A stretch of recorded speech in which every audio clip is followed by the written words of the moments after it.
Thank you. Because it actually did that earlier. Yeah. Yes, it did. So good morning, and I think it's actually in the fine print in the church bulletin that after the morning devotional comes meet and greet, and then Sunday school starts. And then how many? I'm going to say it a million times. A pastor will never complain about a church that's happy to see each other.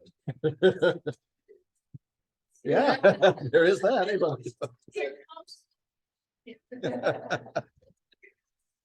Yeah, that's right. So it is a very, very happy day. Looking forward to all that the Lord has for us. Very happy to be with you all. And I'm very happy for our Sunday school class because we are finally moving forward in the timeline. Yay, I appreciate your patience and working with me as we were taking in, as I said, we'd be going slowly, all that happened with the impact of Joseph and Egypt and the coming together there, how that was a game changer for Egypt and the rest of the secular world, quote unquote, secular world, and how much of a game changer we will see this is for the Lord's own people through the Bible story as we go. So we are in the age of the patriarchs, going through the whole Bible. And so we have arrived at Genesis 42. So that's where we will be picking up in Genesis 42. And I'll say this morning what I said on Wednesday, while I absolutely, and I certainly mean this, I appreciate and I'm so grateful for our intimacy, our degree of informality. Like Wednesdays, I'm going to ask here in our Sunday schools that before responding to each other in conversation, just please wait for me to call on you. We don't want to miss anyone because different hands go up at different times. You might not see, there may have been someone before you. Just want to make sure no one gets overlooked and that we keep the good flow going. So I appreciate all of that. So here we are now in the year 1662 BC. Yep, the odometer has turned a dial here. So now, Middle Bronze Age, level 2A. So no change to the powers that be in the state of the world right now, but a quick refresher just to keep us mindful. China, their first dynasty, is in its waning days, the Xia dynasty, being led now by their last emperor, Emperor Xi, out of their capital, the modern city of Anyang, China. So it's pretty much industrialized now. You don't see a lot of remnants of thousands of years ago right there, but that's where they were ruling from over in China. And so over here, a little closer to home for the Bible folks, we have in Egypt, right over here, we have Papa and son ruling together, co-reigning in the 12th dynasty in the Middle Kingdom. We have Papa Pharaoh in semi-retirement, Senuseret III. That's this guy here. Well, he's taking somewhat of a backseat, still absolute Pharaoh with the titles and all that. But his son is really running the show in the forefront. And that is Pharaoh Amenemhat III. So Senuseret III and Amenemhat III, pharaohs. And again, this is the Pharaoh that we read about in Genesis with Joseph. This is the Pharaoh who had the dreams, the Pharaoh who promoted Joseph. This is the guy. When all the Egyptians were complaining during the time of famine, this is the Pharaoh who said, go to Joseph. Joseph, this is the one who gave him his name, Joseph Zatnaf Paneah. This is the one. This is Joseph, he who is called the one who lives. Remembering Joseph's account, he had been reported as dead. So that's who they're dealing with in Egypt. In other Bible lands, we have the early kingdom, the old kingdom of Assyria in northern Mesopotamia.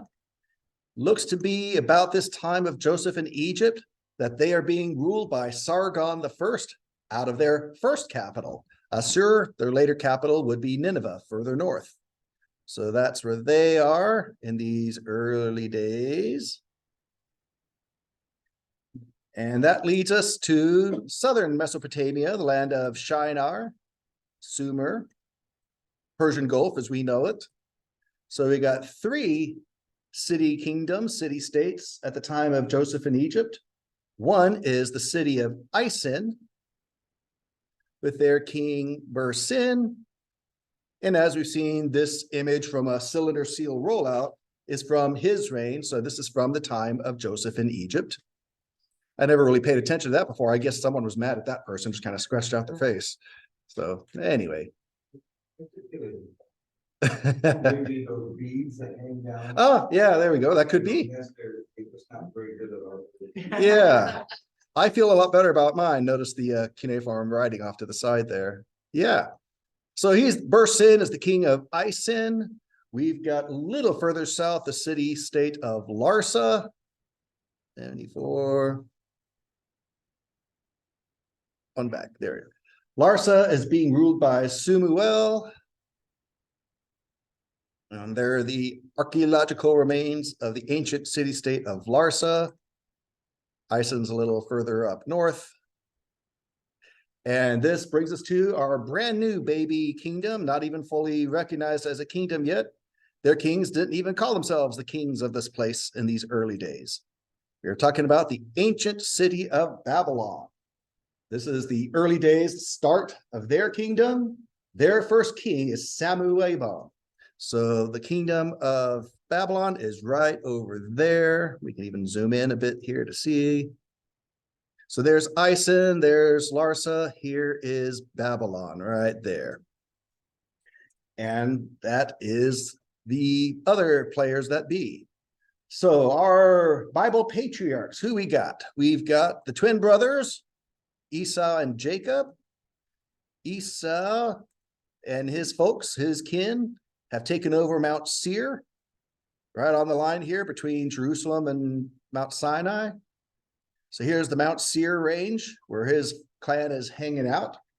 Esau is 129 years old now. His twin brother Jacob, you guessed it, also 129, is in the city of Hebron, up north in the promised land of Canaan.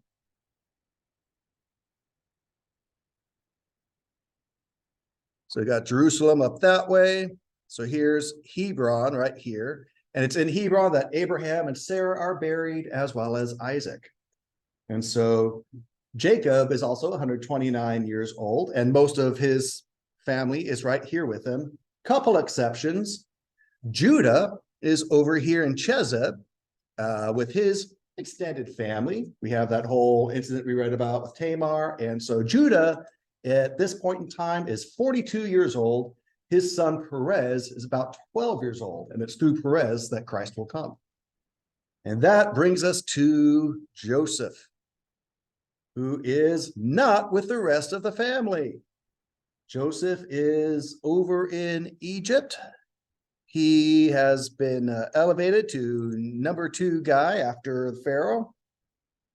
Technically, I guess number 3 because there are 2 pharaohs, but you get the idea.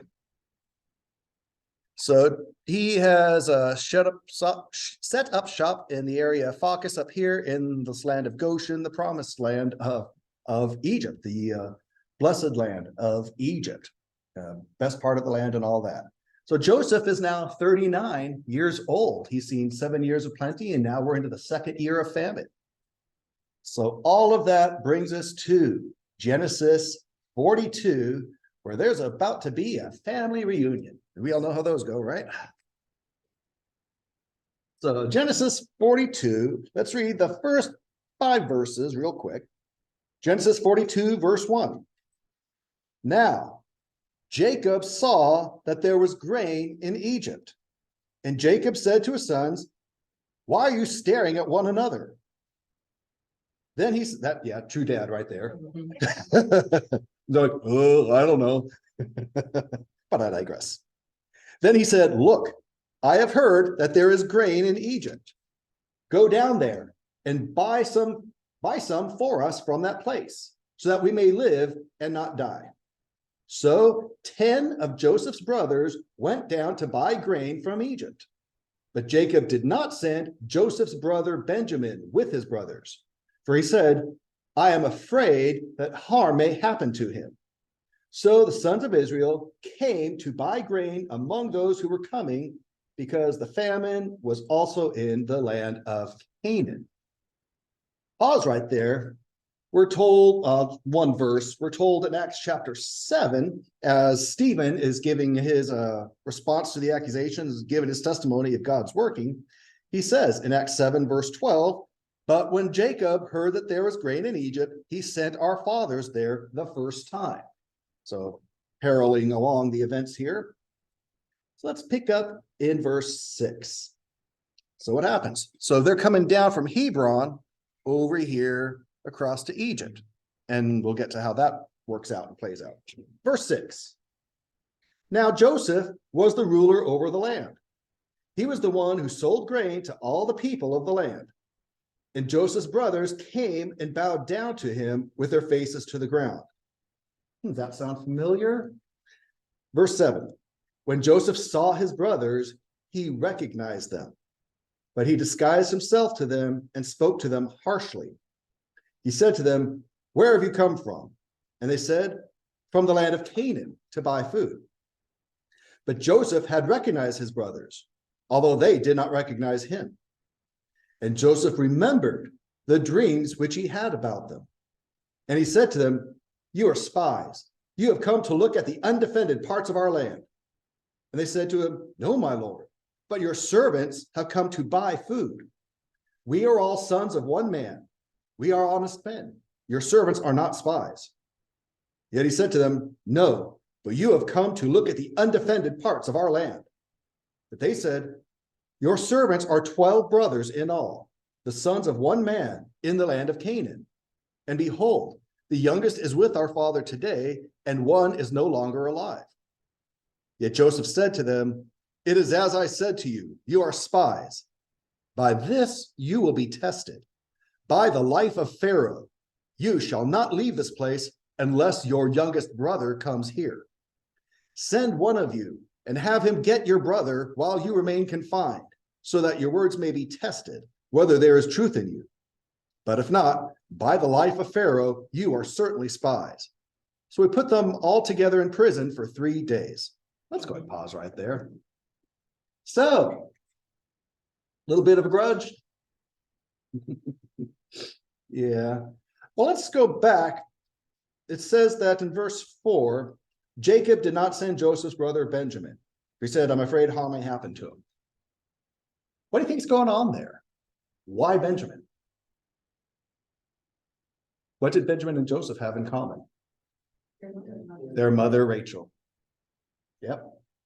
And he was also the baby of the family. Rachel died giving birth to Benjamin.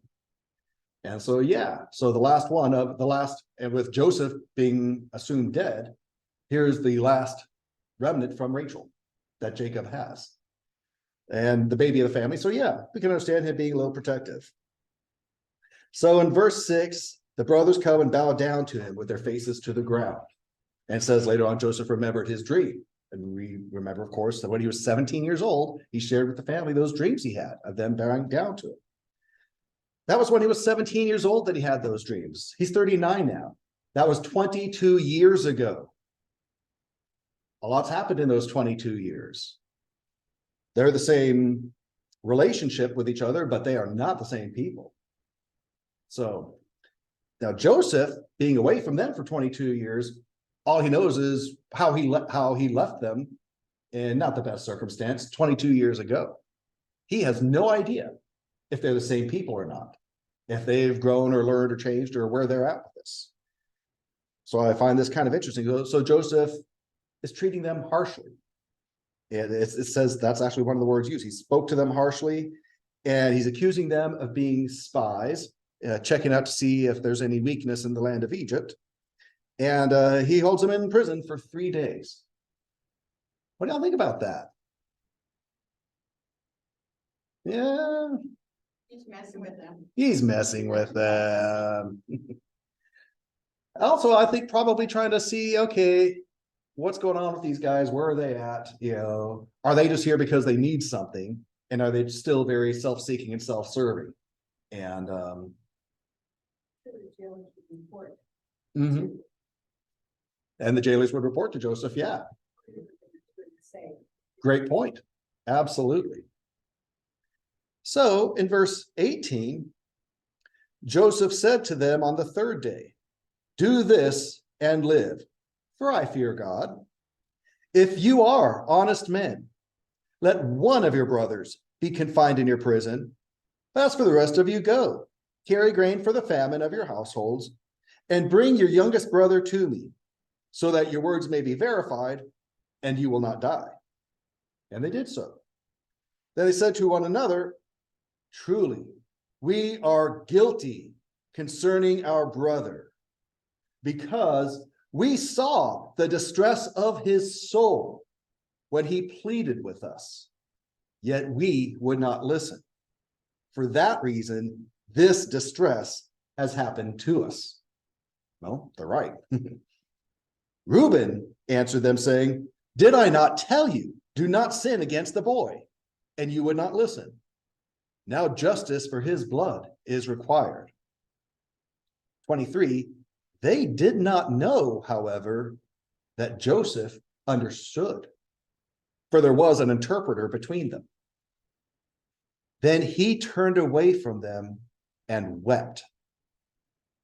But when he returned to them and spoke to them, he took Simeon from them and bound him before their eyes. Then Joseph gave orders to fill their bags with grain, but also to return every man's money in his sack, and to give them provisions for the journey. And that is what was done for them. Question. Any idea why Simeon? He's the one that wanted to get rid of them anyway. Yeah, he was one of the 10, just like 10 spies. He was one of the 10 who wanted this done to Joseph. Simeon is the second born. Who's the firstborn? Reuben. So why not Reuben? There we go. Reuben's one said, I told you guys. The woes of being firstborn, you know. Come on now, stay out of trouble. But yeah. And so he took the next oldest, the next responsible one, Simeon. Yeah. So Joseph hears them recognizing that they wronged him. Even though they don't know that he's Joseph, and he's hearing them and recognizing them because they've got an Egyptian interpreter there. So imagine, here it is, you're dealing for 22 years. Obviously, the Lord's blessing you and working with you where you're at. But this is an open issue in the family for 22 years. And all of a sudden, here you are basically eavesdropping on your siblings and hearing your siblings say, yeah, we blew it, we wronged him, and now we're paying for it. And that recognition. Yeah, that's going to have an impact on you. Now, on the one hand, we could say, shame on you, Joseph. God's blessing you. That should be good enough. Suck it up. What's your problem? Joseph is human, and we are to be affected by each other. Even our family, even when our family is not exactly doing according to God, even when they make a claim to God. We're not wrong to be affected at all. And so Joseph here, while he was certainly grateful and rejoicing in God's blessings and provision for him through all these injustices he suffered, he still was human. He still was very emotionally affected by seeing his brothers and by being concerned about how they grow and how they change. Are they still the same self-seeking people they were, or is there any growth and maturity and change of heart? And so to actually, after 22 years, hear them say, we did wrong by him. And what we're getting now, we deserve because of we wronged Joseph. Yeah, that's going to hit Joseph in the heart. And yeah, he's going to take a time out and go weep and deal with this. Yeah, absolutely. Fruits of repentance. Yes, absolutely. Awareness, recognition, acknowledgement, confession, all of that. Absolutely. So Joseph says, instead of having y'all hang back and sending one, just going to have one hang back and send y'all. And he not only gives them grain that they were coming to pay for, he gives them provisions for their journey. He actually has them sneak the money back in that they used to pay for it. And he just holds Simeon back, again, the oldest of the ones who, unlike Reuben, were trying to carry this out for Joseph. So verse 26 of Genesis 42.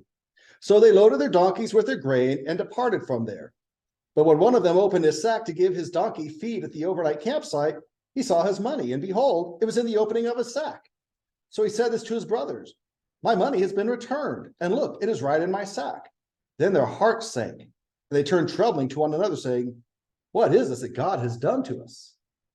So they didn't say, woohoo, we got out of there with our money and the grain. They said, oh, crud, this is not good. We owe that money to Egypt, and they're going to be mad at us, and we're going to need more later. And how is this going to work out? So they're a little fearful.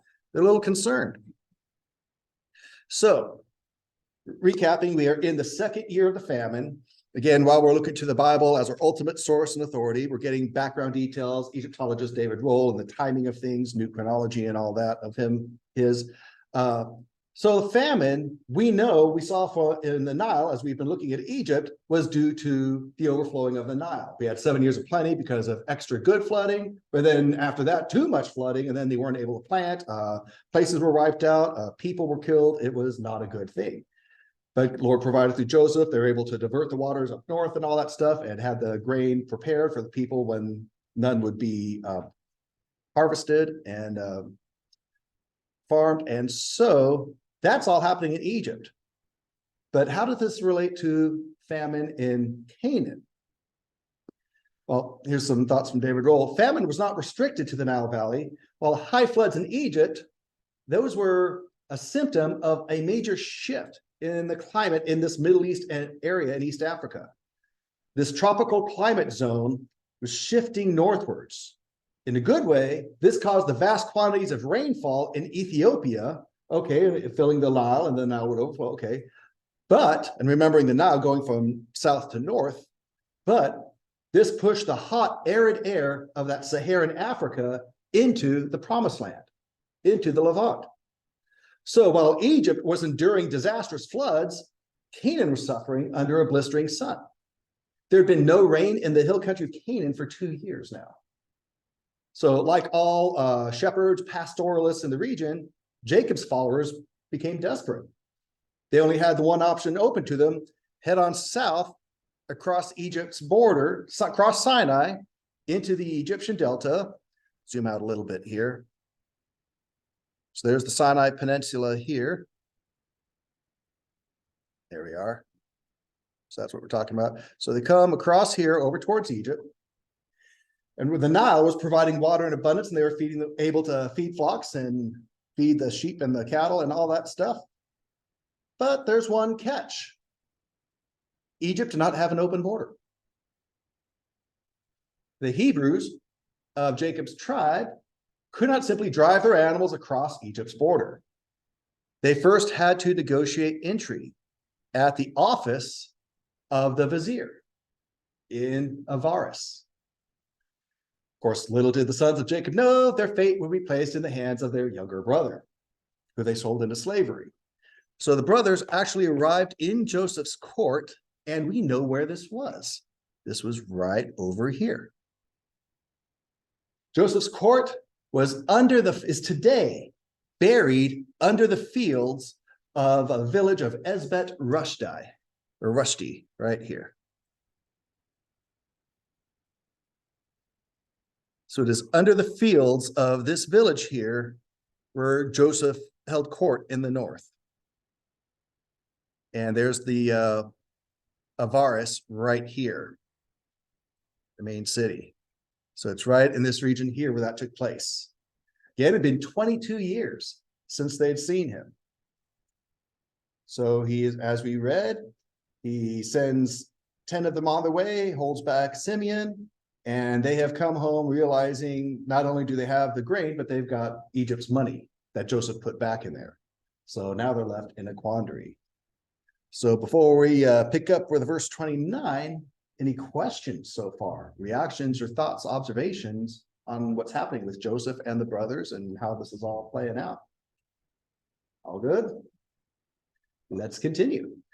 Verse 29 of Genesis 42. Genesis 42:29.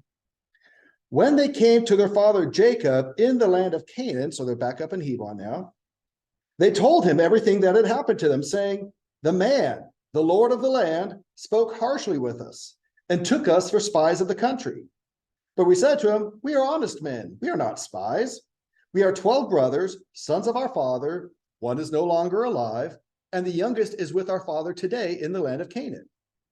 But the man, the Lord of the land, said to us, by this I will know that you are honest men. Leave one of your brothers with me, take grain for the famine of your households and go, but bring your youngest brother to me, so that I may know that you are not spies, but honest men.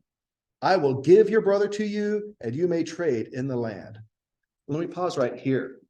Didn't think to ask this earlier. So they're telling dad that Pharaoh's number 2 guy wants to see Benjamin. Why do you think Joseph wants to see Benjamin? Think there might be some trust issues in the family here? Well, if they had their issue with Joseph, why might they have issue with Benjamin? Again, same mom, yes. I was thinking what's interesting is that they still were not so honest to say that one of their brothers was dead, Mhm. and they're standing before the one that knows Yeah. he's not dead. Exactly. We have every reason to Yeah, wonder if Benjamin's alive. Here they're telling them, and we have one brother that's dead, and they know that he's not dead. They see right. him. Yeah. Now, if he died in slavery, we don't know, but they didn't say, yeah, we sold one off. They kind of whitewashed that part, yeah. But so if Joseph is not trusting his brothers yet, he might have reason to be fearful for Benjamin. If they did this to the firstborn of Rachel, what will they do to the second one? Because that will now be dad's favorite, especially with me gone. So we can understand him being a little concerned for Benjamin and having affection for Benjamin. Like we saw that Jacob did hold him back for a reason. Yeah, so they tell dad this. So verse 35, that came about as they were emptying their sacks, that behold, every man's bag of money was in his sack. And when they and their father saw the bags of money, they were afraid. And their father Jacob said to them, you have deprived me of my sons, plural. Joseph is gone, and Simeon is gone, and now you would take Benjamin. All these things are against me. Then Reuben spoke to his father, saying, you may put my 2 sons to death if I do not bring him back to you. Put him in my care, and I will return him to you. So here's Reuben pledging on the life of his 2 sons. Let me take Benjamin. With my own life, I will guard him, and I will bring him back to you, Dad. But Jacob said, my son shall not go down with you, for his brother is dead, and he alone is left. If harm should happen to him on the journey you are taking, then you will bring my gray hair down to Sheol in sorrow. And to Sister Roberta's point, they didn't even at this point say to dad, like they didn't say to Pharaoh's vizier, Joseph, actually, Dad, we might have some good news for you. Joseph might not really be dead. We did sell him into slavery, but he might still be alive. They figured now is not the best time, I guess. So basically, they tell Jacob that we can't go back to Egypt and get Simeon back unless we bring down Benjamin as proof that we're honest. And so here Jacob's in the quandary. I've already lost Joseph. Simeon's being held hostage. Do I really risk Benjamin? And he basically says, no. And so he holds off, leaving Simeon over there. So all good so far with chapter 42. We finished chapter 42 and we're going right into 43. So Genesis 43. Now the famine was severe in the land. So it came about, when they had finished eating the grain, which they had brought from Egypt, that their father said to them, go back, buy us a little food. Judah spoke to him, however, saying, the man sternly warned us, you shall not see my face unless your brother is with you. If you send our brother with us, we will go down and buy you food. But if you do not send him, we will not go down. For the man said to us, you will not see my face unless your brother is with you. Then Israel said, why did you treat me so badly by telling the other man whether you still had another brother? But they said, the man specifically asked about us and our relatives, saying, is your father still alive? Have you another brother? So we answered his questions. Could we possibly know he would say, bring your brother down? So Judah said to his father, send the boy with me, and we will arise and go, so that we may live and not die. we as well as you and our little ones. I myself will take responsibility for him. You may demand him back from me. If I do not bring him back to you and present him to you, then you can let me take the blame forever. For if we had not delayed, surely by now we could have returned twice. Then their father Israel said to them, if it must be so, then do this. Take some of the best products of the land in your bags, carry down to the man as a gift, a little balsam, a little honey, labdanum resin and myrrh, pistachio nuts and almonds, and take double the money in your hand, and take back in your hand the money that was returned in the opening of your sacks. Perhaps it was a mistake. Take your brother also, and arise, return to the man. And may God Almighty grant you compassion in the sight of the man, so that he will release to you your other brother and Benjamin. And as for me, if I am bereaved of my sons, I am bereaved. So the men took this gift, and they took double the money in their hand and Benjamin, and then they set out and went down to Egypt and stood before Joseph. Remember, Jacob's 129 years old right now. There's some stress, drama, and strife that if I live to be 129 years old, I don't want to be dealing with. So you can imagine the weight of this on him. So he finally says, okay, we have no choice. And now first we saw Reuben take responsibility. Now Judah's taking responsibility. Again, Christ will come through Judah.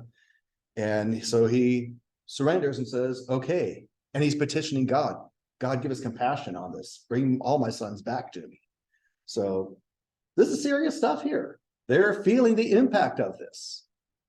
So that brings us to them meeting with Joseph. And we actually have what happens here. Let's see, how far do I want to go right here? When Joseph, verse 16, when Joseph saw Benjamin with them, he said to his house steward, bring the men into the house and slaughter an animal, make preparations, for the men are to dine with me at noon. So the man did as Joseph said, brought the men to Joseph's house. We'll pause there. Ladies and gentlemen, meet Joseph's house. Obviously a recreation, but through our excavation there in the area of Tel El Daba and all that stuff, we discovered something there. We'll talk more about this as we go. They discovered in this land of Egypt a house that's not Egyptian. This house is in the style and format of those in Canaan, in the Promised Land. Those, especially like coming down from the north, the land of Haran, where Abraham came from, of course, Abraham, Isaac, Jacob, and then Joseph. So here is in the middle of the best of the Egyptian land, here is a Canaanite house or a Hebrew house. What is this doing here? Why was it allowed to be here? Well, we know of a Hebrew who was pretty much given full access and full reign. And so this is Joseph's house in those early days. And we'll see what happens later with this house with as the rest of the family comes in. But we have the evidence right there.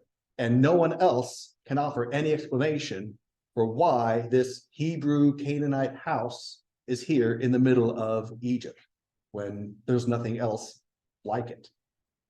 So I thought that was pretty cool. So we'll pause right there. Does anyone else have any questions, thoughts, observations? First Sister Dana, then Sister Roberta. Oh, just that, poor Simeon, he's sitting there in Egypt going, great. Yeah. All this- It took them to eat up all the grain they bought the first time they were there. Yes. However long out. And then for one of the brothers, for Judah to say, we could have gone there and back again twice in all this time that we're waiting. Yeah. Yeah, so Simeon was there for a little while. Yeah, poor guy, Sister Roberta. Where Joseph's house was placed geographically. Yeah, you betcha. Great question. So let's take a look. Go back one.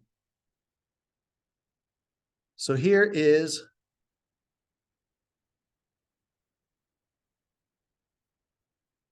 So here is where his office was, and it's buried under the fields of Isbat Rushdie.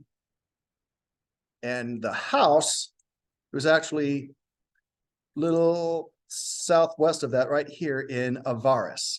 The mound where that's being excavated is called Tel El Daba, Mound of the Hyena.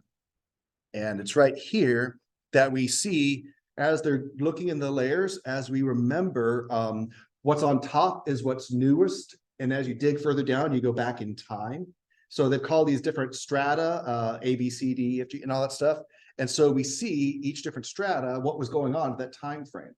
So as we've dug further down, we're going to move forward in time. So we're going to be going up higher in the layers as we go. They see in this layer that there was this house that was so unique compared to everything else at that time frame. It was, again, the house of a Hebrew from Canaan, not the house of an Egyptian. But we know why, because Joseph, and it makes perfect sense, and it fits. Okay, I get that part, but like if Egypt's like this. Yeah, and let's zoom out. Joseph's house was here or here. Yeah. Great question. So we are in the land of Goshen, the best part of the land of Egypt. We are in the Nile Delta. This is the Delta here. The Giza pyramids are right here. My Pillow Giza dream sheets, that's right here. That's where they're getting their cotton, right here. So this is the best part of the land. So he's over in this area. Yeah. So we've got, here's the Red Sea, which, by the way, the phrase Red Sea is nowhere in the Hebrew Bible. We'll get to all that when we get there. But here's the Red Sea that splits here to the Gulf of Suez and over here to the Gulf of Aqaba. This is the Sinai Peninsula. Here's the promised land that they came through. So they came across the top of the Sinai Peninsula to the Egyptian Delta. This here is the Nile River and the green land on the sides of it. And so all of this is Egypt. Yeah, all of this, there's a little white line right there. I wish they had a different color. So here's the border of Egypt. It's kind of this right angle here. And to this, over to the east, to the west, you've got Libya. To the south, you've got Sudan and Ethiopia. And Egypt was constantly having battles. That's why they were able to take the measurements in the Semna Gorge right here, because they had forts there and they had garrisons there and they had soldiers there because they were constantly fighting in the south. In fact, we'll see as Moses is growing up in the household of Pharaoh, he's involved in these battles with Sudan, Ethiopia, with Cush, with what they're called in that day. Yeah. So this big land of Egypt is all kind of centralized where the nourishment is, where the resources there off the Nile, and especially as the Nile moving north empties out into this Nile Delta at the Mediterranean Sea. So that's where the highlight of it is. And Egypt was often considered the two lands. You've got the north and the south.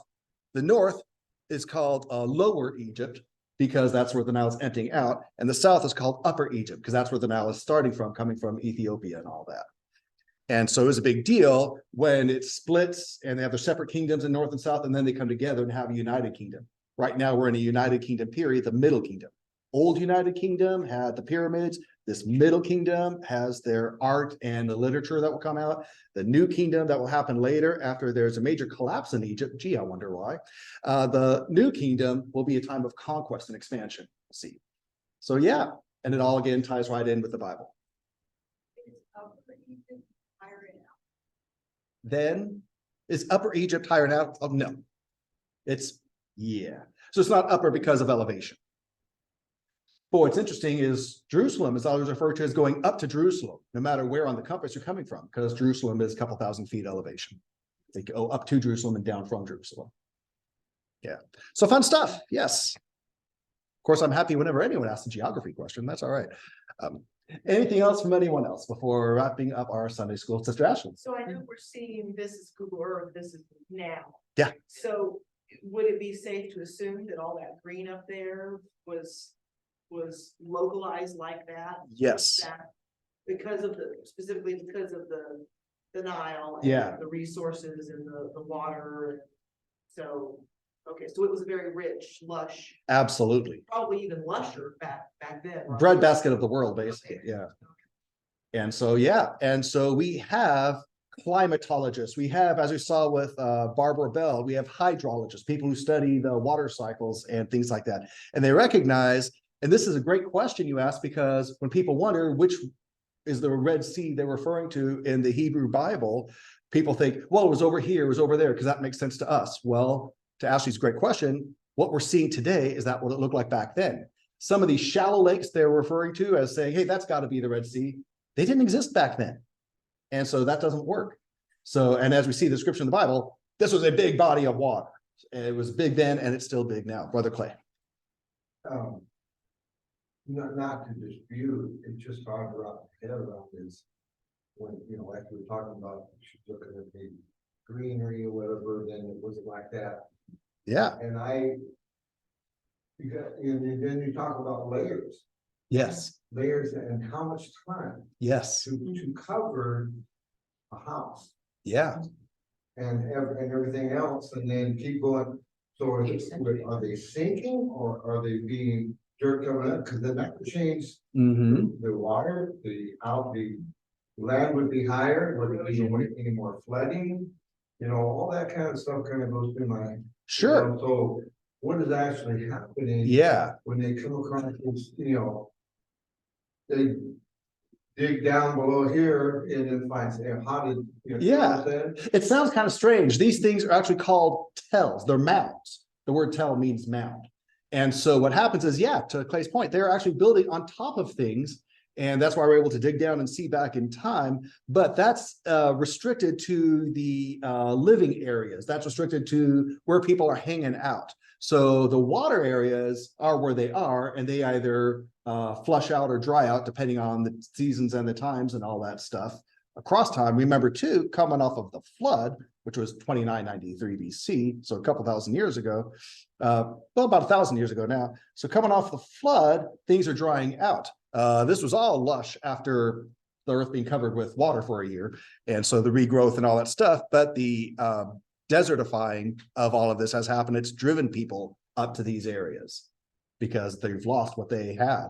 So that stuff has happened, but we can measure and see and comparatively see what was happening at these different time frames as we go down. Well, this was happening here, this was happening there. So we're able to work backwards and see what the topography was like, what the water table was like, and it rules out and different theories, and it absolutely reinforces what scripture already says without ever having to change. Sister Ashley. It's kind of like when you go into cemeteries. 2-3 years ago, Eric and I went out for the UDC, and we cleaned a bunch of the headstones of the veterans that were in the Union Cemetery in Bakersfield.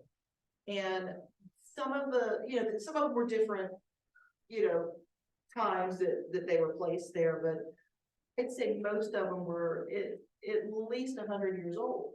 And there were some that we had to dig out because settling and erosion and weather, and you could just see them, dirt being on top of them. And I thought it was really interesting to see that, because you're thinking, well, no one's building, no one's doing anything here, but yet they were almost covered. I think there were 2.